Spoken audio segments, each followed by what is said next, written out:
بات کریں گے مڈل ایسٹ اور آپریشن ضرب الحق کے دوران پاکستانی نجی ٹی وی چینلز اور ویب سائٹس پر سائبر اٹیکس نے ایک نیا محاذ کھول دیا ہے کہ جنگ اب صرف سرحدوں تک محدود نہیں رہی۔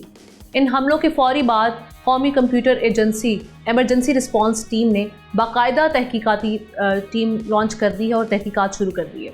حکام کے مطابق ایک اعلیٰ سطحی اجلاس میں حملوں کے محرکات، نوعیت اور ممکنہ ماخذ کا تعین کیا جا رہا ہے۔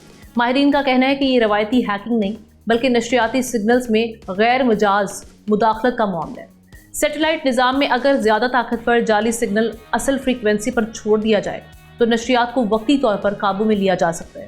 یہ عمل کسی عام فرد کے بس کی بات نہیں ہے بلکہ اس کے لیے بھاری آلات، تکنیکی مہارت اور منظم منصوبہ بندی درکار ہوتی ہے۔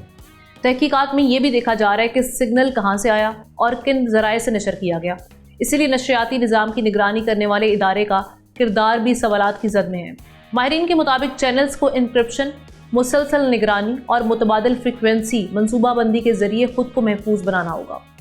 سائبر اٹیکس کا مقصد صرف نشریات روکنا نہیں بلکہ خوف، بے یقینی اور افراتفری پھیلانا بھی ہوتا ہے، اور یہی وجہ ہے کہ جنگی ماحول میں میڈیا کو پہلا نشانہ بنایا جاتا ہے۔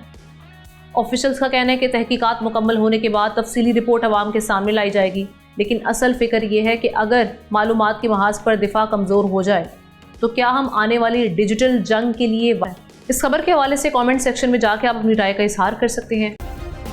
سبسکرائب کریں اور بیل دبائیں تاکہ کوئی خبر رہ نہ جائے۔